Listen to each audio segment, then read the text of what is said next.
तो गाइस एक नया स्मार्टफोन आप परचेस करने की सोचते हो, लेकिन आपके सामने बहुत सारे स्मार्टफोन होने के बावजूद आप अच्छे से परफेक्ट चॉइस नहीं कर सकते, क्योंकि स्मार्टफोन के बारे में आपको पता ही नहीं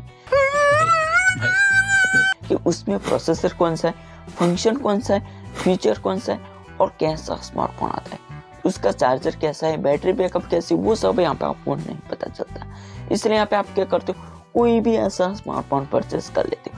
लेकिन ये वीडियो देख ली तो आपको आइडिया आ जाएगा, आपको पता चल जाएगा कि आपके बजट में आप बेस्ट स्मार्टफोन परचेस कर सकते हैं। कम बजट में भी आप अच्छा सा स्मार्टफोन परचेस कर सकते हैं, या तो ज़्यादा बजट होगा तो भी आप अच्छा वाला स्मार्टफोन परचेस कर सकते हैं। क्योंकि इस वीडियो में मैं आपको पूरी डिटेल के साथ दिखाने वाला हूँ कि बेस्ट स्मार्टफोन कैसे परचेस करते हैं, हमको सिखा रही है। कौन सी बातों को ध्यान में रखने होगी, और 3 चीजें आपके स्मार्टफोन में नहीं होती तो उसको परचेस नहीं करना चाहिए, क्योंकि आपका स्मार्टफोन सही से वर्क नहीं करेगा। इसके बारे में पूरी डिटेल के साथ इस वीडियो में बताने वाला हूँ, दिखाने वाला हूँ, सिखाने वाला हूँ। तो देखते रहिए पूरी वीडियो, और अभी तक हमारे चैनल को सब्सक्राइब किया तुरंत से जाकर सब्सक्राइब कर दीजिए। तो गाइस यहाँ पे मैं फर्स्ट पॉइंट बता दूं, यानी कि जब भी यहाँ पे आप स्मार्टफोन परचेस करने के लिए सोचते हो या तो परचेस करने वाले, उसमें यहाँ पे आपका बजट है 15,000 से ज़्यादा, तब उसमें देखोगे तो बहुत सारे आपको अलग अलग प्रोसेसर देखने को मिलेगा। सैमसंग का यहाँ पे आप स्मार्टफोन परचेस करना चाहते हो, जिसमें उसमें उसका अलग से यहाँ पे प्रोसेसर देखने को मिलता है, उसके बजट के हिसाब से यहाँ पे आपको प्रोसेसर देखने को मिलता है। लेकिन उसके अलावा ओप्पो, वीवो, रियलमी, एमआई, इस तरीके से यहाँ पे बहुत सारे स्मार्टफोन देखने को मिलता है। उसमें बहुत सारे यहाँ पे आपको प्रोसेसर देखने को मिलता है, जिसमें 2 प्रोसेसर अच्छा वाला होता है, वो है स्नैपड्रैगन प्रोसेसर। स्नैपड्रैगन प्रोसेसर आप देखोगे तो उसमें यहाँ पे लास्ट यहाँ पे आपको देखने को मिलता है 1.2 GHz, 1.5 GHz, या तो कुछ ऐसे स्मार्टफोन होते हैं उसमें इस तरीके से देखने को नहीं मिलता। लेकिन स्नैपड्रैगन प्रोसेसर होता है तो वो वाला स्मार्टफोन आप कोई भी परचेस कर सकते हैं। वो 10,000 वाला होगा तो भी परचेस कर सकते हैं, या तो 15,000 वाला, 20,000 वाला हो, 25,000 वाला, 30,000 वाला। जिस स्मार्टफोन में स्नैपड्रैगन वाला प्रोसेसर मिलता है उसकी परफॉर्मेंस कुछ अलग होती है, इसलिए यहाँ पे आप उसको परचेस कर सकते हो। उसमें कोई भी ऐसी दिक्कत, यानी कि ऑक्टा-कोर, डायमेंसिटी, इस तरीके से प्रोसेसर देखने को मिलता है। लेकिन लास्ट यहाँ पे आप देखोगे जिसमें 1.2 GHz, 1.5 GHz, उसमें यहाँ पे जितना ज़्यादा होगा, यानी कि 2.5, 2.0 इस तरीके से होगा, यानी कि 2.2 GHz, 2.5 GHz इस तरीके से होगा, तो वो वाला स्मार्टफोन परचेस कर सकते हैं, उसमें कोई भी ऐसी दिक्कत नहीं। लेकिन 1.2 GHz होगा तो उसको यहाँ पे आप परचेस ना करो तो अच्छा है, क्योंकि यहाँ पे उसकी प्रोसेसर आप देखोगे तो जिसमें यहाँ पे प्रोसेसर थोड़ा लो होता है, जितना GHz कम होगा उसमें यहाँ पे आपके स्मार्टफोन में दिक्कतें ज़्यादा होगी, यानी कि हैंगिंग की प्रॉब्लम होगी, हीटिंग की प्रॉब्लम होगी, उसकी वर्किंग में यहाँ पे कुछ समय यहाँ पे दिक्कतें होगी, क्योंकि जितना यहाँ पे आपका स्टोरेज बढ़ेगा उस तरीके से यहाँ पे दिक्कत भी बढ़ती रहेगी।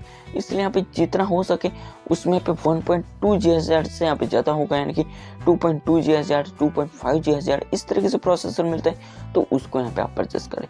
इसके अलावा भी यहाँ पे बहुत सारे आपको स्मार्टफोन में अलग अलग प्रोसेसर देखने को मिलता है, उसके बारे में यहाँ पे मैं अलग से यहाँ पे वीडियो बनाऊंगा, जिसमें आपको पता चलेगा कि अलग अलग प्रोसेसर में क्या क्या होता है और किस तरीके से फर्क होता है। उसके बारे में यहाँ पे नेक्स्ट में वीडियो बनाने वाला हूँ। इसके बाद यहाँ पे दूसरा पॉइंट यहाँ पे मैं बताता हूँ, यानी कि जब भी यहाँ पे आप स्मार्टफोन परचेस करते हैं उसमें यहाँ पे देखोगे तो रियल कैमरा यहाँ पे आपको देखने को मिलता है। इसके बाद यहाँ पे दूसरा यहाँ पे सेकंड कैमरा आपको देखने को मिलता है, और तीसरा यहाँ पे माइक्रो कैमरा देखने को मिलता है, यानी कि 3 कैमरा यहाँ पे आपके स्मार्टफोन में देखने को मिलता है। लेकिन कुछ ऐसे स्मार्टफोन होते हैं जिसमें 2 ही कैमरा आपको देखने को मिलता है, तो वो वाला स्मार्टफोन यहाँ पे आप परचेस करते हो जिसमें स्लो मोशन आप नहीं कर सकते, या तो कुछ ऐसे स्मार्टफोन होते हैं जिसमें स्लो मोशन कर सकते हैं, या तो आप माइक्रो में फोटोग्राफी करना चाहते हैं तो नहीं कर पाते। क्यों? क्योंकि उसके में यहाँ पे कैमरा भी यहाँ पे नहीं दिया गया होता है, इसलिए यहाँ पे आप कैसे माइक्रो में फोटोग्राफी कर सकते हैं। माइक्रो में आप फोटोग्राफी करते हो जिसमें जितना यहाँ पे हो सके उतना यहाँ पे आप नज़दीक जाके फोटोग्राफी कर सकते हैं, उसकी रेंज को यहाँ पे आप कम करके फोटोग्राफी कर सकते हैं, और कुछ ऐसे डॉक्यूमेंट होते हैं उसको यहाँ पे आप परफेक्ट तरीके से फोटोग्राफी कर सकते हैं। तो गाइस यहाँ पे मेरा कहने का पर्पस है कि यही, यानी कि आप 15 से 20,000 या तो उससे ज़्यादा रेट में आप जाते हो जिसमें 3 कैमरा होता है आपके स्मार्टफोन में तो अच्छा है, क्योंकि यहाँ पे आप 8,000 10,000 में देखोगे तो भी यहाँ पे कुछ ऐसे स्मार्टफोन होते हैं जिसमें 3 कैमरा दिया गया है। इसलिए यहाँ पे आपको समझाने की कोशिश करता हूँ। आप एक नया स्मार्टफोन परचेस करने के लिए चाहते हो जिसमें 10,000 में जो 3 कैमरा मिलता है तो 15,000 में 3 कैमरा क्यों नहीं मिलता। तो इस तरीके से यहाँ पे आप स्मार्टफोन परचेस करें और उसमें देखें कि स्लो मोशन वीडियो शूट कर सकते हैं नहीं कर सकते, डॉक्यूमेंट फोटोग्राफी कर सकते हैं नहीं कर सकते, माइक्रो में फोटोग्राफी कर सकते हैं नहीं कर सकते, जूमिंग कैसा है उसमें पे जूमिंग में आप देखोगे तो उसकी क्वालिटी कैसा है, नाइट मोड में आप फोटोग्राफी करते हो जिसमें कौन सा फंक्शन दिया गया है वो यहाँ पे आप चेक करें। इसके बाद जो कैमरा आता है उसकी सेटिंग में आप देखोगे जिसमें अलग अलग क्रॉप तरीके से फोटोग्राफी कर सकते हैं। मान लो कि 1.1 है, यहाँ पे आप फोटोग्राफी वीडियोग्राफी कर सकते हैं। 6:9 या तो 9:6 रेशियो में फोटोग्राफी वीडियोग्राफी कर सकते हैं, तो वो भी आपको देखना चाहिए। उसके अलावा यहाँ पे आप देखोगे जिसमें ब्लरिंग कैसा है, यानी कि सिंगल फोकस ब्लर है या तो डबल फोकस ब्लर है या तो किस तरीके से ब्लरिंग करता है अपना स्मार्टफोन, तो वो भी यहाँ पे आपको देखना चाहिए। एक तो फोटोग्राफी करे कि ब्लर सही तरीके से होता है नहीं होता है। कुछ ऐसे स्मार्टफोन होते हैं जिसमें ब्लर तो होता है लेकिन उसके साइड में यहाँ पे आप देखोगे जिसमें यहाँ पे रह जाता है, यानी कि फोकस नहीं होता, तो वो भी यहाँ पे आपको ध्यान में रखना होगा। यानी कि एक स्मार्टफोन परचेस करने के लिए जाते हो तब छोटी छोटी बातों को आप ध्यान रखते हो तो अच्छा वाला स्मार्टफोन आप परचेस करते हो। और कोई भी ऐसा डाउट है तो मेरे को कमेंट बॉक्स में कमेंट करें या तो मेरे को कॉल भी कर सकते हैं, तो मैं तुरंत यहाँ पे बता दूंगा कि आपको इस बजट में किस तरह से स्मार्टफोन परचेस करना चाहिए। तो आपको सिंपल सा कमेंट में कमेंट लिखना है तो मेरे को एक कॉल कर देना। इसके अलावा आप तीसरा खास इंपॉर्टेंट पॉइंट है, आपको ये ध्यान रखना है कि इसकी बैटरी बैकअप कैसी है, इसमें चार्जर कौन सा मिलता है और उसमें क्विक चार्जिंग वाला ऑप्शन है या नहीं, यानी कि क्विक चार्जिंग यस, यानी कि फास्ट चार्जर यूज कर सकते हैं नहीं कर सकते, वो यहाँ पे आपको ध्यान में रखना होगा।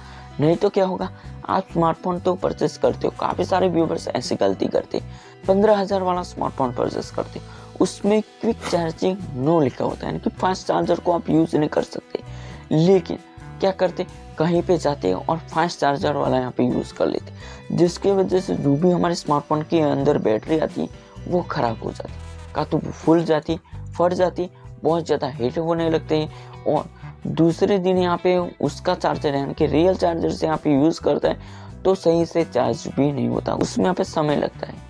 1 घंटे में यहाँ पे पूरा यहाँ पे चार्ज हो जाता है, लेकिन 1.5 घंटा लगता है, 2 घंटा लगता है, इस तरीके से यहाँ पे समय लगता है। इसलिए यहाँ पे आप जब भी स्मार्टफोन परचेस करने के लिए जाते हो जिसमें आप देखिए कि उसमें कितने mAh की बैटरी देखने को मिलती है, उसकी बैटरी बैकअप कैसी, चार्जर कौन सा मिलता है, वो सब यहाँ पे आपको ध्यान में रखना होगा। छोटी छोटी बातों को आपको ध्यान में रखना होगा। ये सब यहाँ पे आप ध्यान नहीं रखते हैं कि बैटरी बैकअप के बारे में नहीं जानते, तो आप दूसरा वाला चार्जर यूज करोगे, उसमें यहाँ पे आपको दिक्कत होगी, धीरे धीरे आपका स्मार्टफोन खराब होगा। और खास इंपॉर्टेंट पॉइंट आपको ये ध्यान रखना है कि आप एक नया स्मार्टफोन परचेस करने की सोचते हो तो आपको सिंपल सा क्या करना है, आपको यूट्यूब हो, अमेजोन हो, गूगल हो या तो फ्लिपकार्ट हो, उसमें रिसर्च करें, इसकी फीडबैक को आप जानें कि 10,000 वाले स्मार्टफोन में कौन सा फीचर फंक्शन मिलता है, उसके बारे में जानें। काफ़ी सारे व्यूवर्स ने परचेस किया होगा, उसकी फीडबैक आपको देखने को मिलती है। उसमें आप देखोगे तो अलग अलग यहाँ पे स्मार्टफोन के साथ यहाँ पे कंपेरिजन यहाँ पे आपको देखने को मिलेगी, तो आपको आइडिया आ जाएगा कि आपके लिए बेस्ट स्मार्टफोन कौन सा है। और आपको कोई भी ऐसा डाउट है तो मेरे को कमेंट बॉक्स में कमेंट भी लिख सकते हैं ताकि मैं आपकी मदद कर सकूँ। सो गाइस, इस वीडियो में इतना ही। वीडियो पसंद आए तो वीडियो को लाइक करें, अपने दोस्तों के साथ शेयर करें और चैनल को सब्सक्राइब करें। हम मिलते हैं एक नए वीडियो के साथ, तब तक आपका ख्याल रखें।